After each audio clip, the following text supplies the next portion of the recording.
Hello everybody, it's Reggie Time here with a player I'm currently working from Reddit. His real name is Patrick, and I'm not sure what your Reddit name is, Patrick. Which is it? It's Patrick Blom. Patrick Blom, there we go. I'm working with a Blom. Excellent stuff. So all this video is going to be is just a live sweat session of me sweating Patrick playing some 5NL Snap on 888. So I'm ready when you are, Patrick. Well, let's get started then.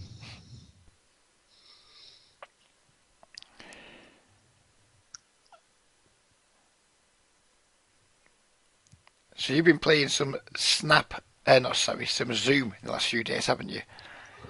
Yes, I recently just got back to Zoom after losing out quite some money on iPoker Zoom. I decided I wanted to hit regular tables. Actually, just gonna fold here out of position. In order to get like a little bit of confidence back, and then I don't have a lot of time to play at the moment, so I'm really not making any volume on the regular tables. So that's why I switched back to Zoom again. So what have you noticed is the difference between Zoom and have you played much Snap or have you just been regular tables at 888? I've played both. Biggest difference, in my opinion, is that I'm gonna try to steal this one, by the way. It's more technical than just the regular games. The regular games, you can actually have reads on people with HUD stats, and well, not having a HUD isn't really like a big problem, but yeah, you can't really make any reads unless you have notes. So you think even the lack of a HUD makes a significant difference to where for your money Zoom is more beatable than Snap just because you've got a HUD? Not sure. Could be. But yeah, I've invested in the Holder Manager software and can't use it here, so that's really not great. But It's not as I great, said, but it shouldn't be a reason to playing games that are worse for you. I understand that when we're a 5 and L player and we spent $90, so we spent like 18 buy-ins on a piece of software. It's kind of important that we want to use it. But if we can say play 3 tables of Snap and have double the win rate or better than we can 4 table in Zoom, then I think we just have to bite the fact that right now our tracking software isn't much use to us, but that's not to say we won't get value from it in the future. And I'm not really sure. I think there's a big difference. I mean, I've worked with quite a lot of people who crush 5NL Zoom and really struggle when they move up to 10NL. It seems to be quite the sticking point. And I've never played 5NL or 10NL Zoom, so I don't know if it's a mental game issue just with the players that I've worked with, or if there really is a marked difference. So if you are playing 5NL Zoom, I'd be interested to see what your opinion is when you move to 10NL Zoom, because the feedback I get is it's a marked difference, but I have a hard time believing it will be that much different. But who knows? Have you played any 10NL Zoom at all in your poker life, or have you always just been below 10NL limits? I've actually played some 10NL, but that was 2 years ago. Before I actually took a break from poker for a while. C-betting this flop, by the way. He limped in. Yeah, that's what I expected I mean, I think there. That's what I wanted. against players that limp and call, see betting dry boards like that's going to be. I mean, we kind of mandatory. We have to do it.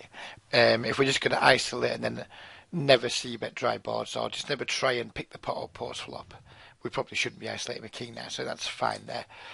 But what would your plan have been for turns had he called there?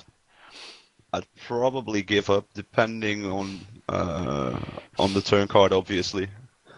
But I expect him to have some sort of ace that he can't fold or something. What if the turn Maybe a card was pocket pair. anything 10 through an ace? Gets really interesting there.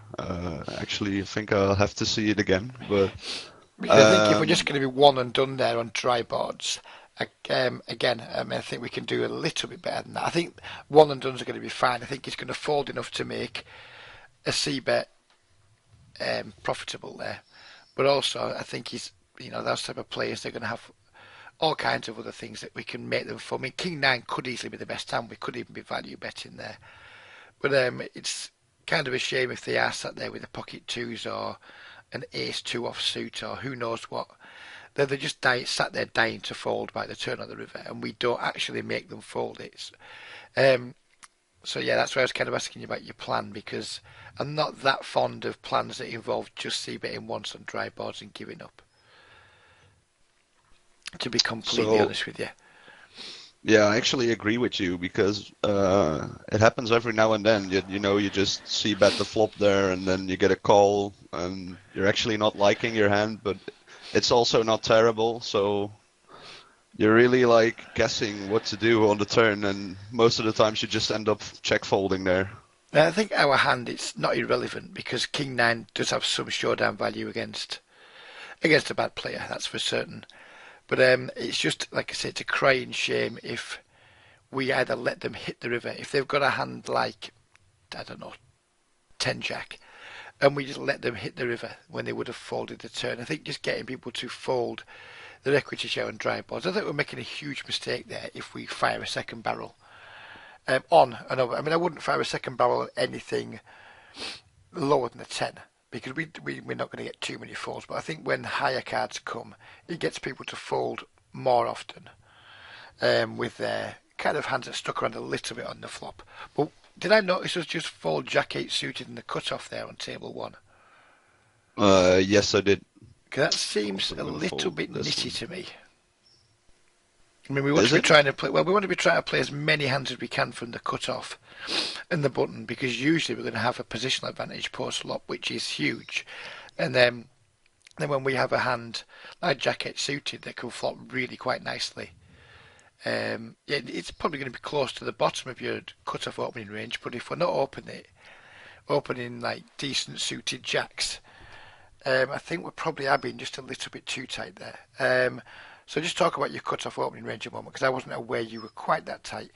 If you have a hand like 8-7 suited in the cut-off, what are you doing with that? Usually, if it folds to you and you don't have any information on the blinds.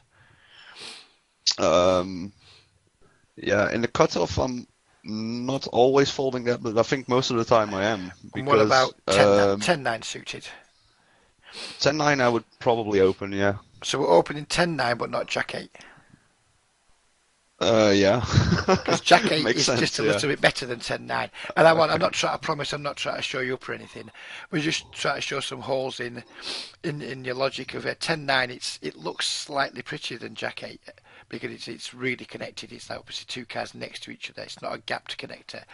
But, I mean, Jack 8's going to play just as well. Jack 8 suited as 10-9 is most of the time.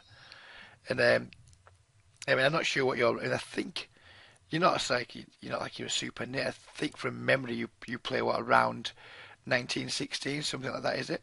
Your stats come out at. I could be wrong, Uh, but I think on iPoker I played a bit looser. I was like a 24-21 type of player there. well, that's really quite But interesting. I've That recently knitted up a little more. yeah, well, you told me this morning when you told me your six max Zoom stats 8 tabling, um, that it made me want to cry a little bit, to be completely honest with you. And I don't mind people missing it up, I really don't. And we don't need to share them numbers, but yeah, they were definitely too nitty. But no, I think getting back on point, I think anything that's got like at least one high card and some kind of connectivity in the cutoff, we want to be starting to open.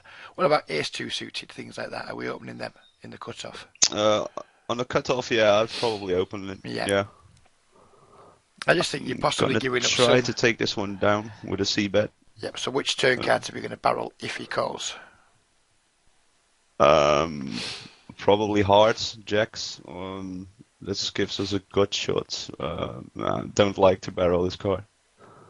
I think I would have barreled there because it's a scare card to anything that's like if he's peeled us with pocket fives there, pocket sixes, something like that.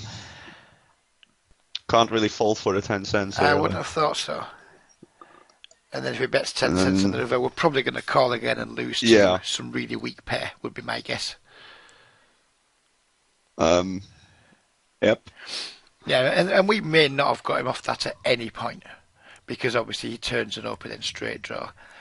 But they're exactly the kind of hands that we should be looking to try and barrel people off at least some of the time. Because I was looking at that board there, and I was thinking any heart, any card over a 10, like any picture card, we can barrel all of them, which gives us, a decent amount of double barrel opportunities there. I mean, any heart's a quarter of the deck.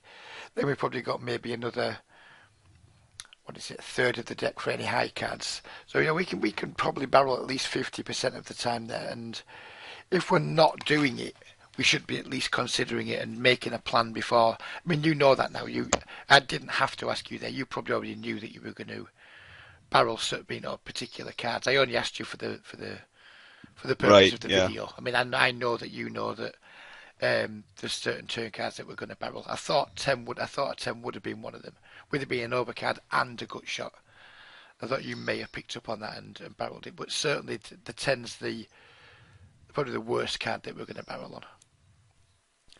So I folded my open-ended straight draw there to his donk pot bet on the turn. He took a really weird line, like check call donk pot. Actually, this is a board I'd like to barrel on. So what are we trying to make him fold there? Because that, to me, when we got showdown value, I'd be less inclined to barrel there, unless I thought he really was going to just call twice and then maybe check call a river if we think he's going to have a lot of draws in his range. Because we have a pair. When we're not going to make him fold a king, it seems unlikely we're going to get him to fold a better 9 or anything better than a 9. So it's like really quite thin value, which I don't have an issue with, but I prefer my thin value when I'm in position because then it makes rivers slightly easier to play.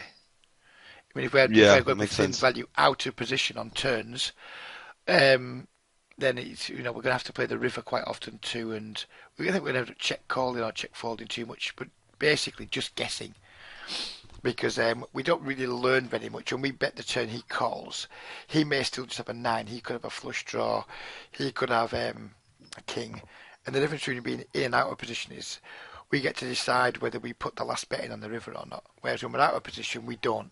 We can check and then he can bet and we're guessing again. Whereas when we're in position, we can barrel that turn for some thin value. And then if he donks the river big, or if we decide we don't want any more money to go in the river, we get to control that way better than we do when we're out of position. So I'd rather have seen you just control the size of the pot there. So these are the kind of spots that I'm really having problems with at the moment. Because I don't like flatting here, but I also think 3-betting isn't great, and neither is folding. So I'd be interested to see what you think is the best line here. I don't have a huge issue just folding it if it's against under the gun and we have no reason to believe he's loose. And this is a kind of guess where having a HUD and playing snap does help us a little bit. But if this guy's got, say, a 16% opening range under the gun, I think we can either call or 3-bet ace-jack, but definitely not fold it. Because I think we're going to be in okay shape against his entire range. But there's some players these days who are only opening 8-9% under the gun, some even less. There's plenty of players these days that aren't opening all pairs under the gun, and some worse broadways.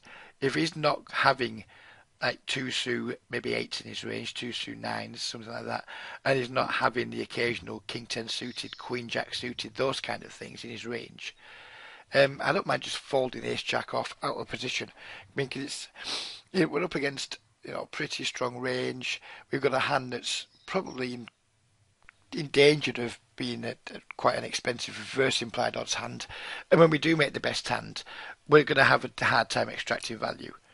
So I'd have no issue with you just folding there. It's another interesting spot.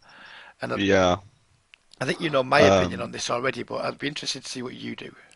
I do, yeah. I don't like set mining out of position a lot, and he 3-bets me quite big as well, but I think I should just fold there under the gun. I like that. I think folding's, unless we know that he's definitely the kind of guy who just doesn't get away from overpairs, and we always win a stack when we flop a set. Right. Folding's easily going to be the best thing there, and we don't know that about him. So, and it also, I mean, in modern games, people are 3-bet bluffing in that spot these days. They're 3-betting certainly a lot wider than just aces, kings, queens, and ace king. So, yeah, we don't even have in my opinion, we don't even have the implied odds anymore. Because enough people there will be 3-betting ace-8 suited, king-8 suited, that kind of thing, that when we do flop a set, they're just going to give up quite a lot. We might win a c-bet occasionally, but that's about it. I mean, the olden days, set mining used to be the nuts. You could just probably make a living playing something like 16-4 and just nut peddling constantly. But I think even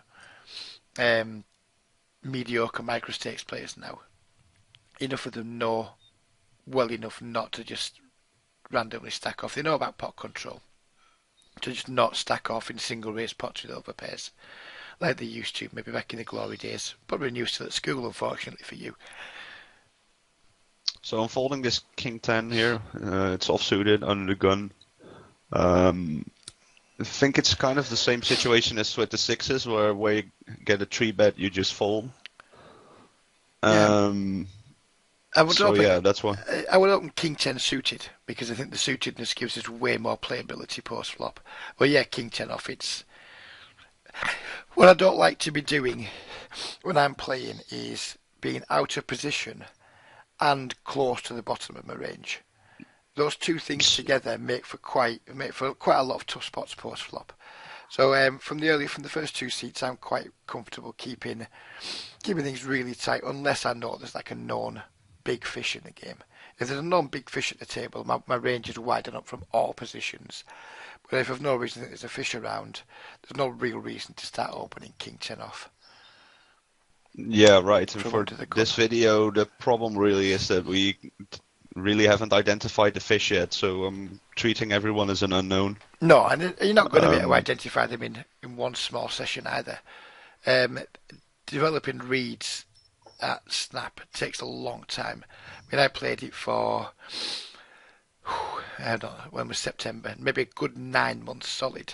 And every day there were still new players. It was constantly tagging new players. The pools, even though they're nowhere near as big as the Snap, as big as the Zoom pools, there's still tons and tons of new players coming to the games on a daily basis at the micros. So it's probably going to be hard to track that sort of thing. Interesting that we turned our threes into a bluff here. I think I quite like it. But I don't think I can bet again on that river. No, it's not the best of rivers, because if he was drawing, a lot of it's got there. Yeah, and he might have Jack X as well, so he has nines. Well, maybe could have got him off that, but that's I don't know. I don't think he's going to fold a straight there. I'm just not sure that too many microstakes players are into folding straights on the rivers in what's relatively small pots. I mean, just say we bet 15 blinds there, which would have been a reasonable size bet into that pot. I can't imagine many microstakes players are going to fold a straight there for actually 15 blinds. Agree with you, yeah. Which would make it a really good spot to make an overbet if we had a full house, because for the same reason. There's just tons of hands he's not going to be folding there on that river. I think if the river bricks off, we can get him to fold quite frequently.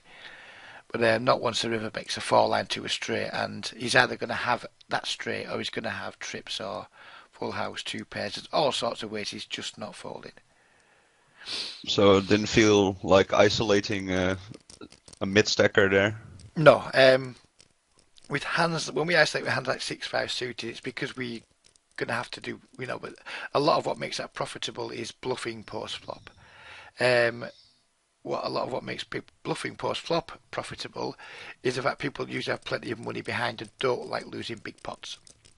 We can't really apply that kind of pressure to somebody who's sitting on a 40-something blind stack, because usually most of the money's going to go in on the turn, so we don't even get a chance to run our triple barrel bluffs and our double barrel bluffs and things. So we're kind of hamstrung into playing fit or fold versus people who only have 40 blinds. So no, I think I looked at it and thought, yeah, we should ISO the limp. Then I saw his stack size and thought, no, we probably shouldn't.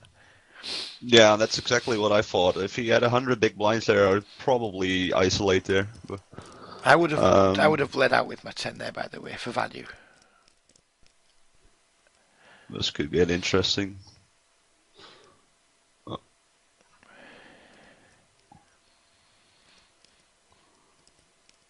So he min bets and then he tanks and pots. He could have draws a lot. He could also have turned the Queen X. I don't really have a kicker, so I don't really want to be like the guessing one and see what he does on the river here. So I'm No, just gonna fold. I think folding's fine there, but I would have definitely bet because I mean, if he's limping with a lot of like pocket pairs and small suited connectors there, and he's a passive player because he's limping pre-flop, so he's likely to be reasonably passive post-flop too. I think we're just going to miss. I mean, not a ton of value because it's not a particularly big pot, but we're definitely going to miss value. And also, I think we're just giving too much equity up to him because if I mean most of his range there is going to have some equity against us, unless he's just got an underpair that's now drawing to 2 outs. But when I flop top pair in a limp pot, I'd usually start betting, even as weak as top pair 5 kicker. I just think it makes the hand easier to play, it gets us value, and it does take away some of the guessing game like we got ourselves into there. Right. Yeah, I agree on that actually. Something I don't do too often, like when I check in the big blind in a limp pot and then just donk out for value, you know? I do. If it's a limped pot and I flop a hand there, I think I can get value. I'll just start betting straight away because it's not the same as a raise pot. We can't expect. It's pretty standard if we call a raise out of position and then we flop a big hand. It's pretty standard to go for a check raise, and that's because we expect our opponent to see bet a bunch. But in limped pots, nobody's got the initiative, so it's not like we're taking the initiative away from anybody because no one's got it anyway.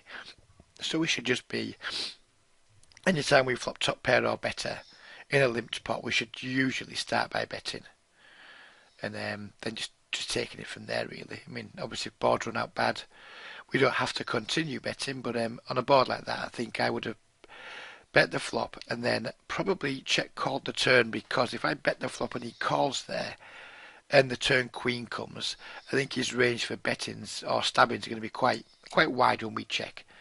Because he's going to be mighty tempted to just stab with his underpairs or his draws and things. And he probably shouldn't have the queen too often, unless he's limped a hand like queen 10 or something like that. The queen shouldn't really hit his range too hard. So we've been docked into here on the turn. But did we see bet the flop? Because I missed that. No, we didn't. I don't really like c-betting king high there into 3 opponents. Oh, or there 2 was 3, opponents, was sorry. there? That was 2.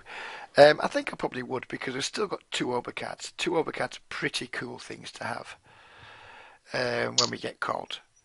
We also had a backdoor flush draw. A backdoor flush draw and a backdoor straight draw. So, yeah, I would definitely have c-bet there. I think, because what we're doing there, we don't c-bet and then he probes the turn with his middle pair, is something like that. And we end up folding a hand where we probably could have won the pot if we'd just stayed aggressive just that bit more. And I probably would have called with the queen 10 suited there too. I think we're definitely he was missing. half stack. But that doesn't really matter because it's still a good hand against someone who's going to be. I mean, if he's half stacked, he's probably going to be a fish. Let's have a look at it for a second, and we don't have to go back and look at it. But I mean, he's got half a stack. He's opening for pot, which is unusual, and we've got a really playable hand and position. To me, it's all systems go to see a flop with someone who I'm probably going to have quite a big advantage over.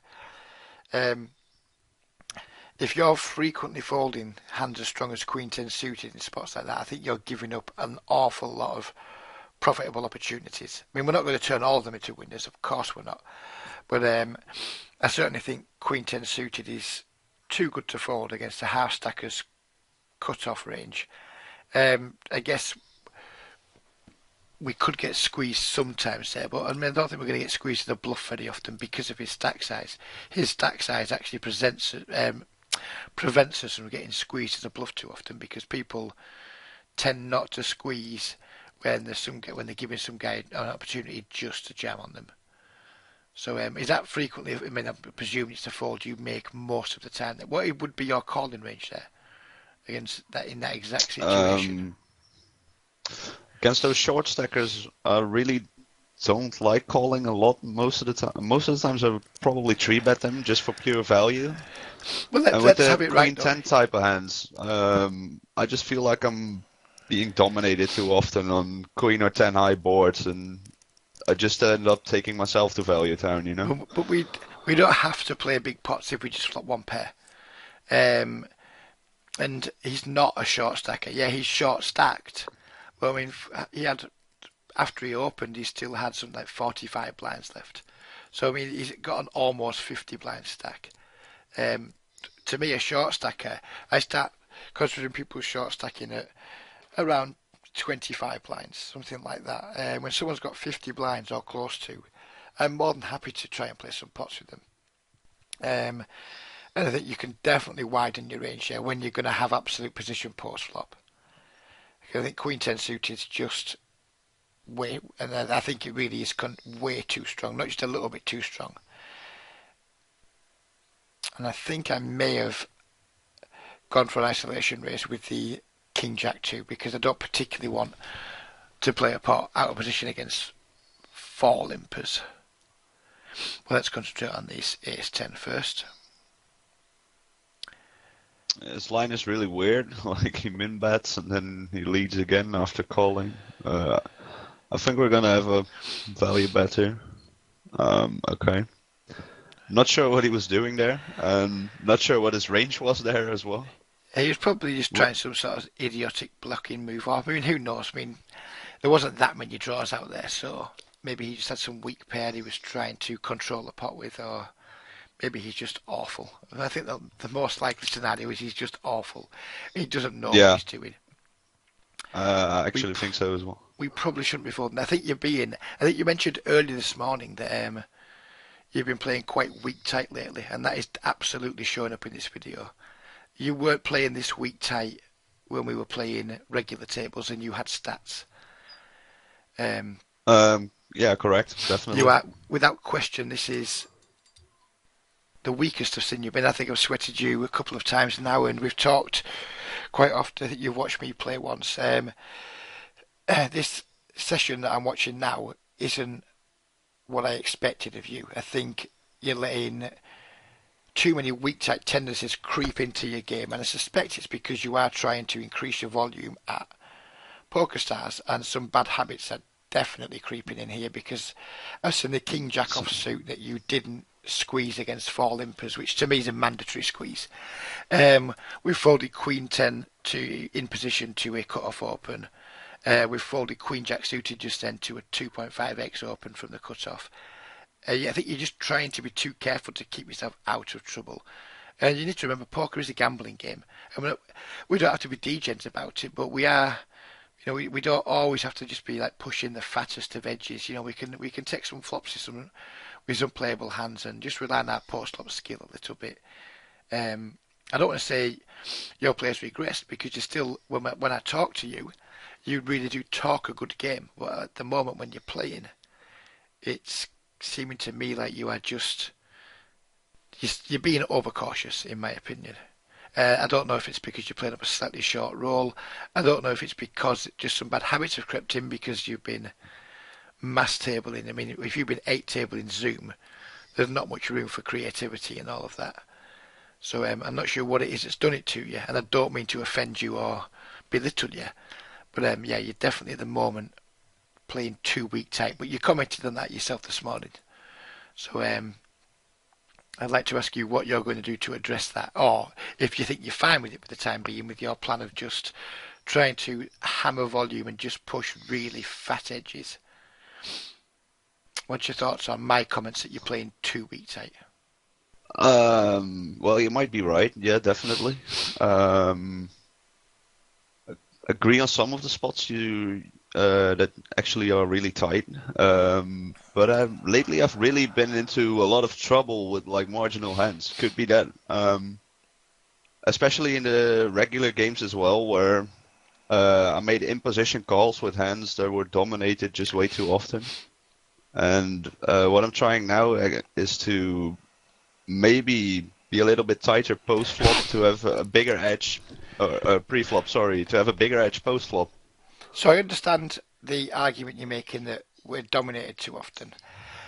I don't think we are dominated too often. How are you reacting when you miss and they show weakness? Because that's where a lot of the profit comes from playing those hands. It's not from just making a hand and then trying to win a big pot. A lot of it's going to be coming when people check to us or they make weak bets and we make some well judged bets versus misty bets or some well judged races when we think the board hits our range more than it hits their range, etc. There's more to it than just we've got Queen 10 suited and I'm trying to make a straight flush, for example, to use the extreme example. There's a lot more ground than that when we're making those kind of plays, because they're going to give us tons of semi-bluffing opportunities. They're going to give us lots of opportunities to float with some backdoor equity and look for spots to take away pots on turns and rivers. Were you trying to do much of that, or were you just being pretty fit or fold? I've never really been a fit or fold player, but I've analyzed some sessions and I've really been barreling too much, I think, in certain situations. So I'm mainly trying to avoid spewing at the moment in order to get my win rate up. Because I think in some spots I just make awful plays that cost me a lot of money. I think if you have got quite a few of those hands, we should probably address this, because I think you're making a bad adjustment by just tightening up too much. If you are spewing too much, we probably need to just have a little look at the spots where you think you've been spewing to actually establish whether you have been or not. And secondly, if you have been, try and get to the bottom of why. Because if we're passing up all these opportunities just because we don't trust ourselves to play well post-flop, it's, to me, the adjustment is to improve post-flop, not to just not play the hands.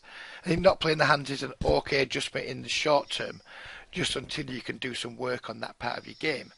But as a long-term adjustment or a medium-term adjustment, just tightening up isn't really going to help us improve as a poker player. And I guess that's why you came to me for help.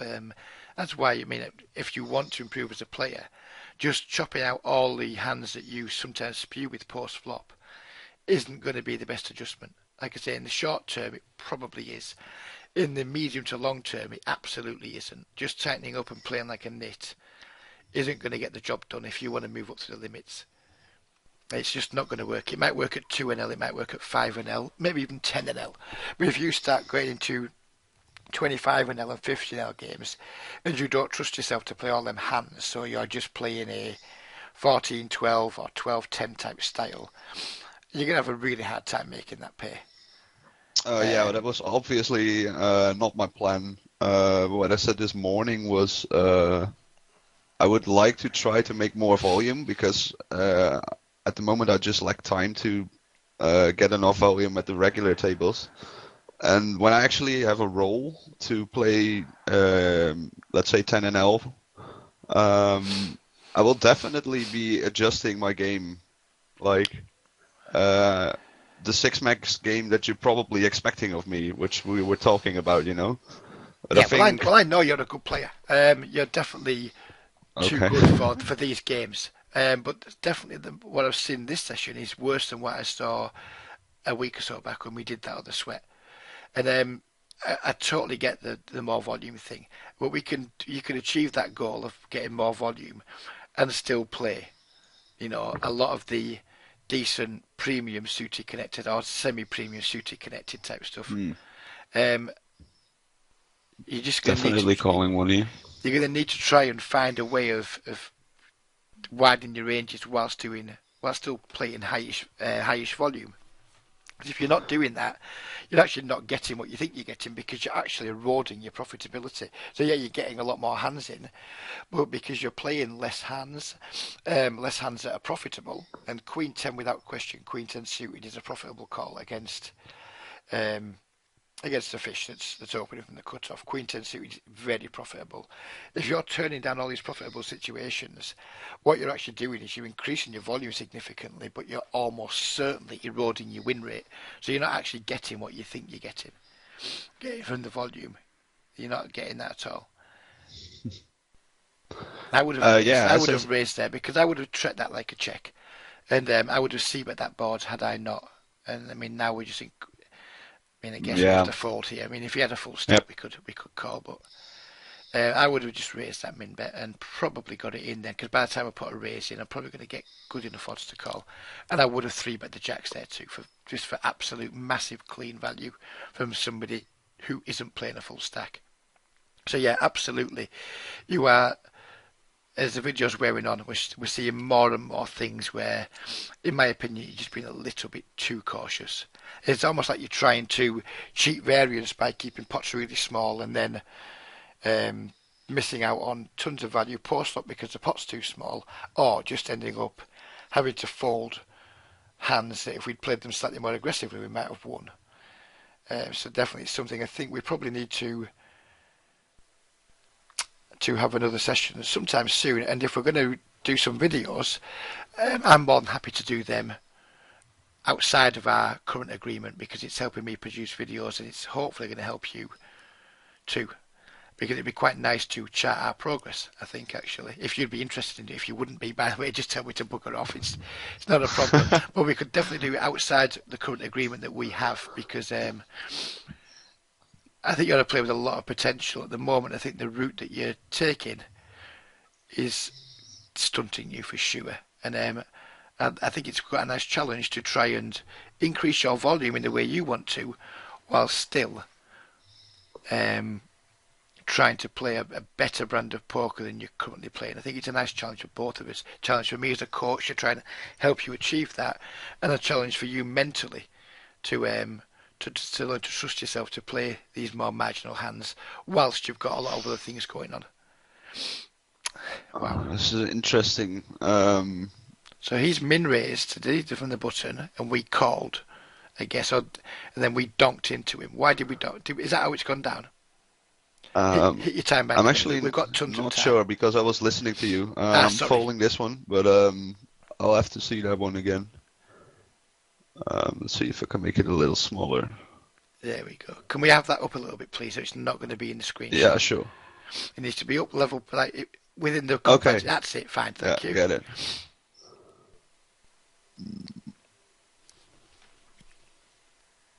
So it's a limp spot. It's a limp spot. Yeah. Yeah. And then fine. I decided to lead there. Yeah, and which then is absolutely I fine. think that makes sense. I think his range is really capped. Like he either has us crushed with an overpair or whatever, or he has absolutely nothing. And for the money invested, I'm really not like willing to take that gamble there. No, there's just no reason to stack off there. Unless we know something about that guy, which we didn't. But good, I like that open. We're making progress again. We've been jammed on, which is the pisser, but never mind. That really doesn't matter. That shouldn't discourage us at all.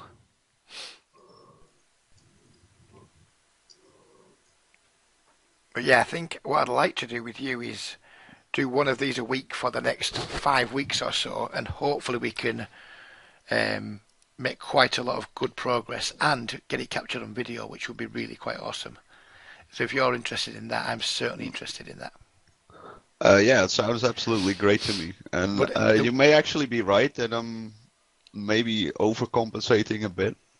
I really don't like calling here though, because I'm gonna have no idea what to do on the turn. But yeah, as I said, you might be right. Like, I believe I can actually play decent poker. It's just like on the volume I'm currently making, it is not a challenge for me, you know? I can play my best game, but then still it's going to take me so long to even manage to get a couple of dollars in, you know? Yeah, I understand that. I do understand that. Probably check calling here. Okay. I So yeah, have maybe something I'd like to talk about when we finish the recording. I do have a slight idea that you may or may not be interested in, but I'd rather not say it on the recording. But we're going to wrap it up now anyway. But yeah, we'll play around to our blinds, and then we'll call it a video. Yep. Certainly, thanks for doing this. It's certainly helped me produce a video, and hopefully definitely it's highlighted some. I don't want to call them leaks, but I guess they are leaks in your game where, or a little bit of regression since we last had a session together, because you were certainly playing better then than you are now. And I understand why, because of the conversation we had earlier. I understand why you're doing it. I just think we can do better. I think we can still improve your volume goals, and try and meet your volume goals without really having to fall into a really weak, tight style of playing. I think we can. I think there's a good chance we can maybe try and do both. Kill two birds with one stone, as the saying goes. I'm not sure if you have that saying in Holland. It's a very common saying in England. I get what it means. We don't have like a translation for that one. No. But yeah, I think we can definitely do some good stuff. So let's see how this one develops. Okay.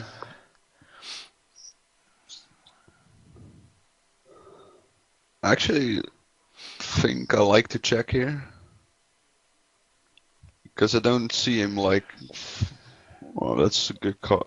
I mean, I think we had a slam dunk value bet there. And yeah, I think we have a really easy call down here. The diamond isn't great.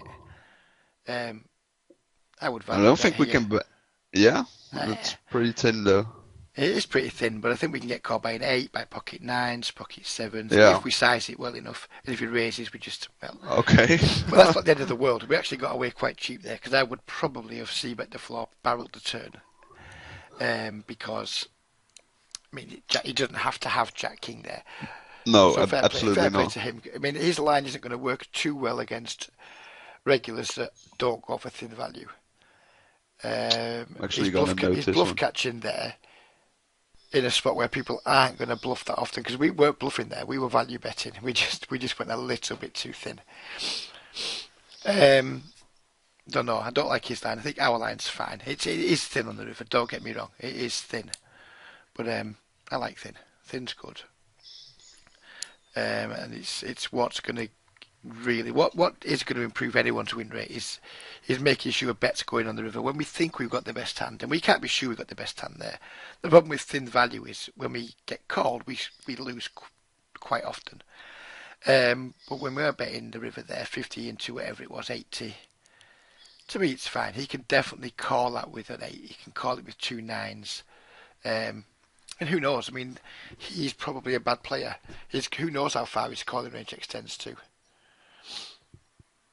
So, Well, people yeah, I mean, flat call King Jack there with his stack size. I don't think they're good players.